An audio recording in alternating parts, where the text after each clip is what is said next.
At my sister's baby shower, I bought every item off her registry.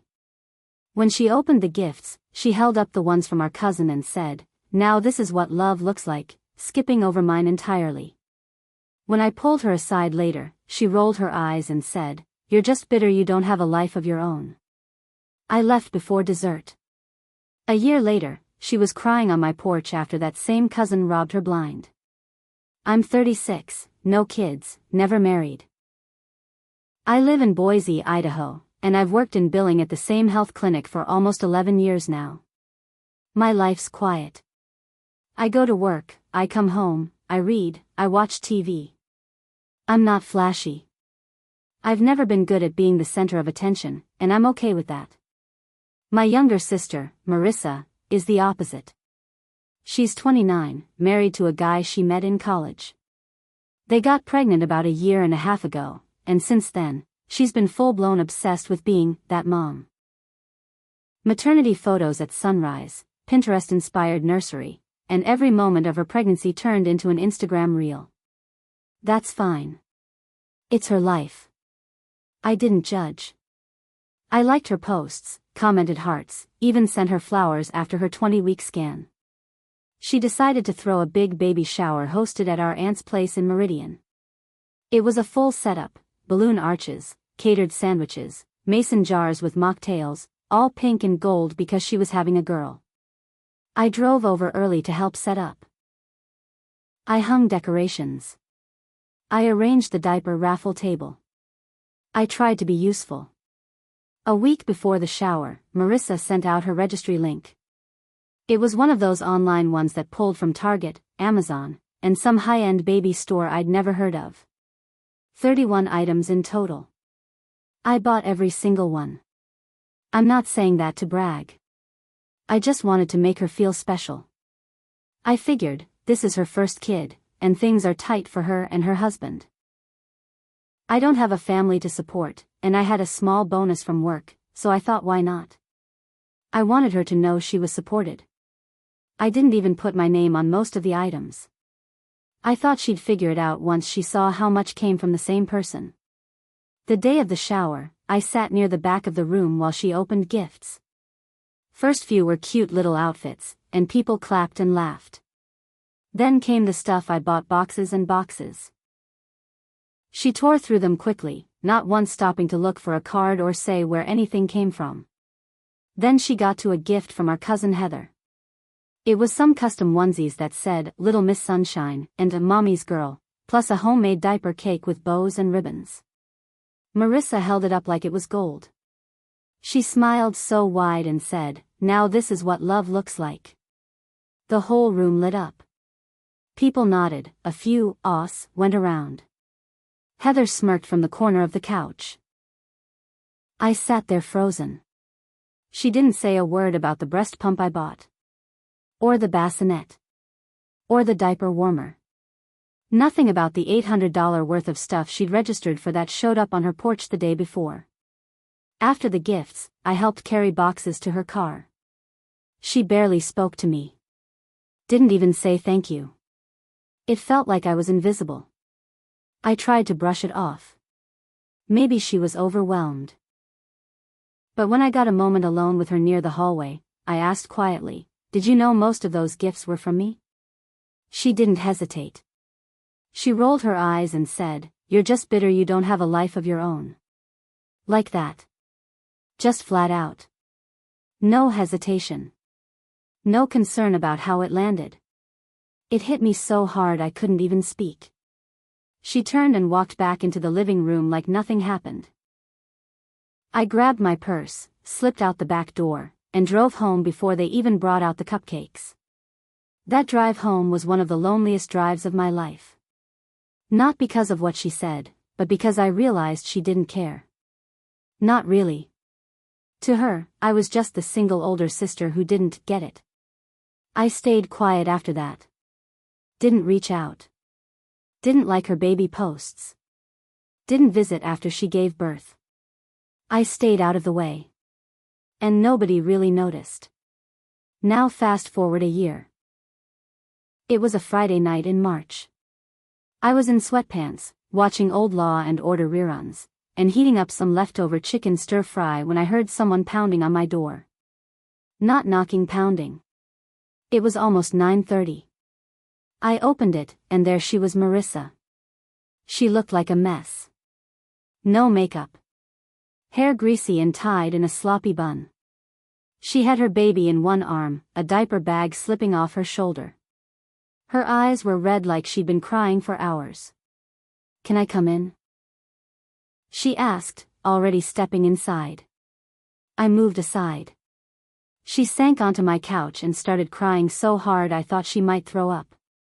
"Heather robbed us," she choked out. I didn't say anything. I just stood there. She went on. Told me Heather had moved in with them, temporarily, 6 months ago. Heather said she was between jobs and needed a place to stay. Marissa welcomed her. Gave her a spare room. Let her watch the baby during the day. Then Heather started using her credit card for groceries. Then for gas.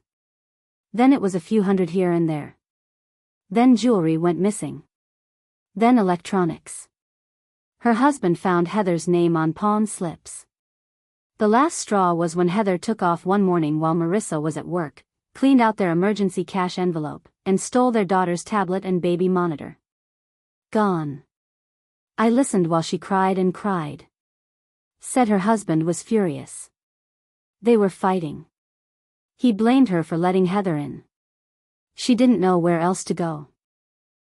When she finally stopped sobbing, she looked up at me and said, "I don't know what to do." I thought she was family. I stood there for a second. Then I said, "Funny. That's what I thought too last year." She blinked. Her mouth opened but nothing came out. I kept going. "You told me I was bitter. That I didn't have a life. All I did was try to be there for you. And you made sure everyone knew I didn't matter." I was emotional, she said quietly. "I didn't mean it." "Yes, you did," I said. "You just didn't think you'd ever need me." She tried to apologize again. But I didn't let her finish. I walked to the door and opened it. "I hope you figure it out," I said. "But not here." She left without another word. I shut the door. I stood there for a long time. Then I went back to my stir-fry and hit play on my show. After Marissa left that night, I didn't hear from her for weeks. No texts. No calls. Nothing on social media either. It was like she vanished. I thought that was the end of it. Maybe she got the message. Maybe she'd finally learn who to trust. I didn't feel bad. I felt free. But life's never that simple. 3 weeks later, I got a phone call from my mom. I let it go to voicemail because I already knew what it was about. She hadn't spoken to me much since the baby shower either, probably figured I was causing problems again. But this time, her message was different. "Rachel, I need to talk to you. Please call me back.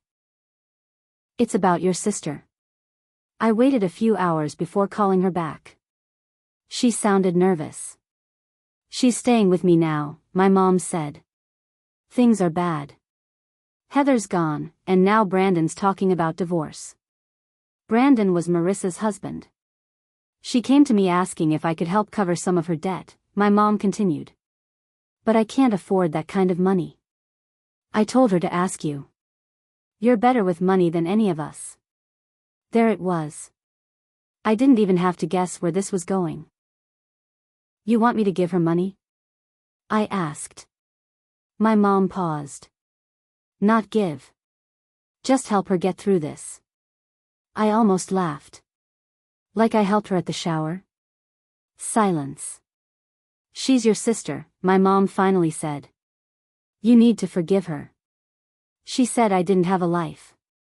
In front of everyone. She didn't mean it. That was always their excuse." I ended the call politely but firmly. Told her I wasn't giving Marissa a dime. I could hear the disappointment in her voice. "She's family, Rachel." Family helps each other. But family doesn't humiliate you. Family doesn't use you and then throw you away when the cameras are rolling. I thought that would be the end of it again. But I was wrong.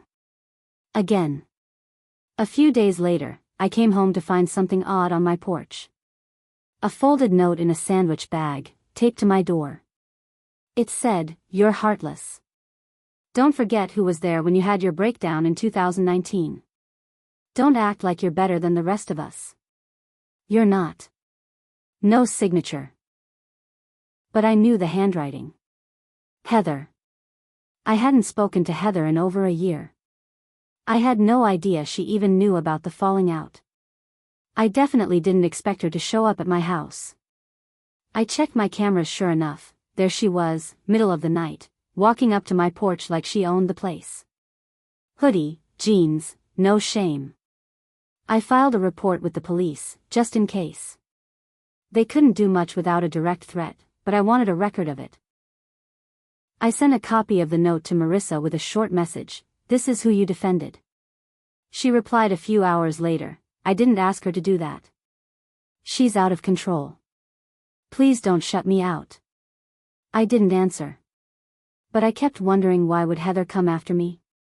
Then I started hearing things. One of Marissa's friends, Lisa, messaged me on Facebook.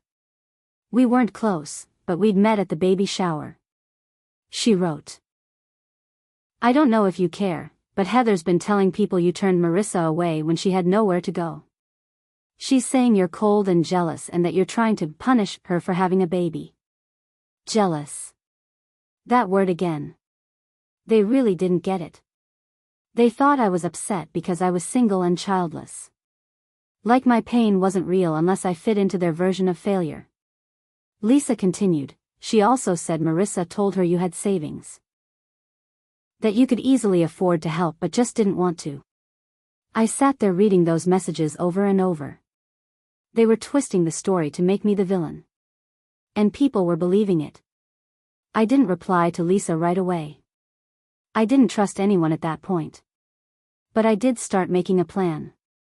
I was done being quiet. I didn't make a big move right away. That's not how I operate. But I started collecting things. Messages. Screenshots. Emails. I wasn't planning to use them yet, but I wanted to be ready if this turned into something bigger. And I had a feeling it would. A few weeks passed. My phone stayed mostly quiet. Then one Sunday afternoon, I got a Facebook notification Marissa tagged me in a post. That was strange. I opened it, and my stomach turned. It was a long emotional post, one of those, "my world is falling apart but I'm trying to stay strong," kind of things.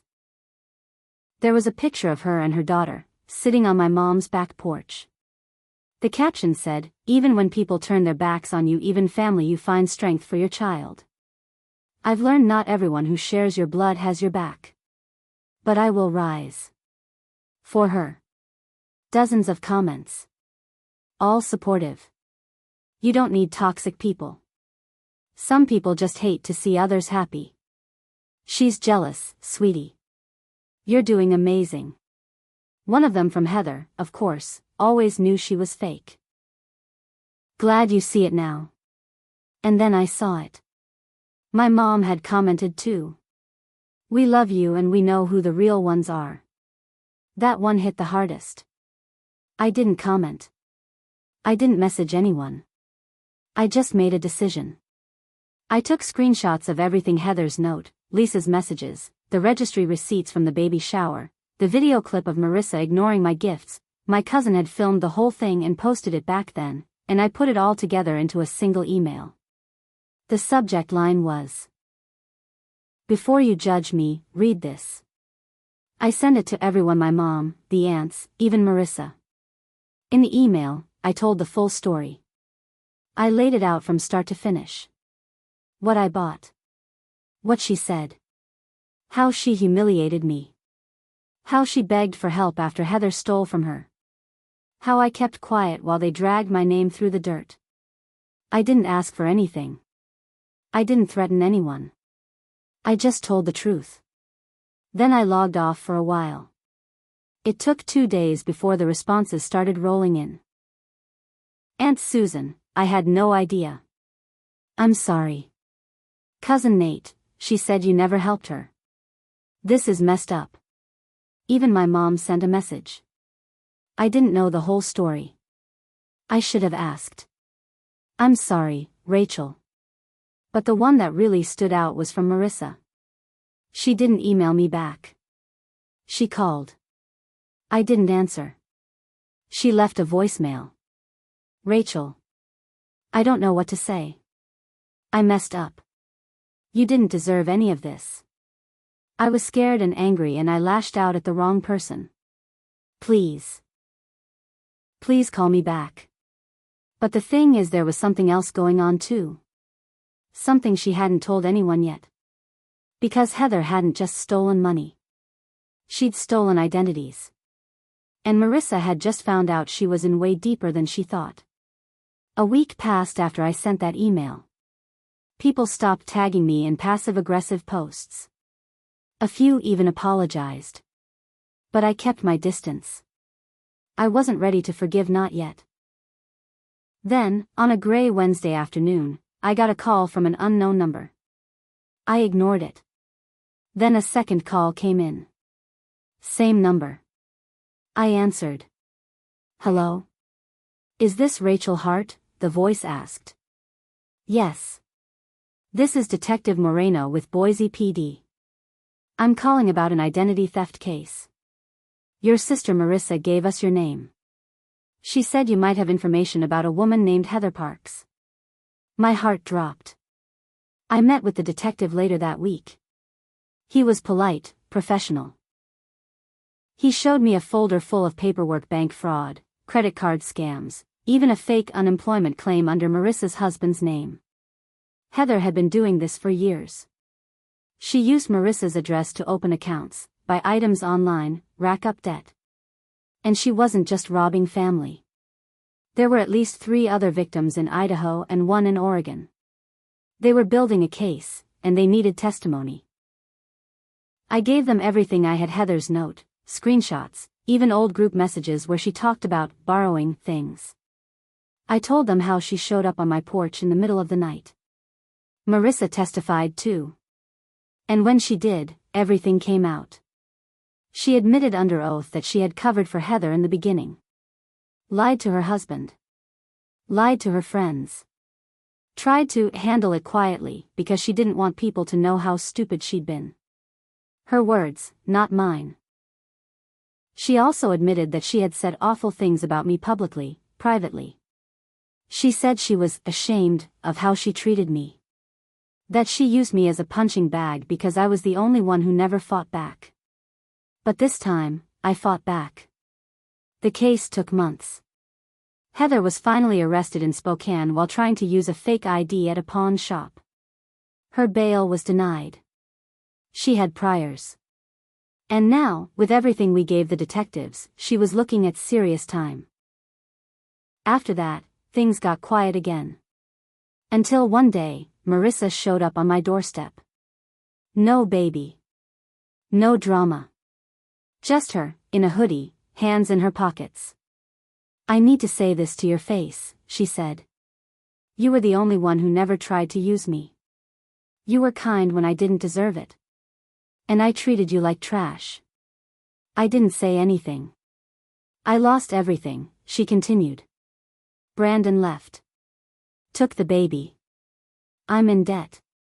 I'm living in Mom's guest room. And I know it's my fault. All of it. Still, I stayed silent. I'm not asking you to forgive me, she said. I just want you to know I finally see who you are. You're not bitter. You're just done being used. She turned to leave. I said one thing. Good. She paused, then nodded. I deserve that. And she walked away. I stood there for a long time, watching her get into her car and drive off. I didn't feel joy. Or revenge. I felt something colder, peace. Not the kind that comes from winning, but the kind that comes from surviving.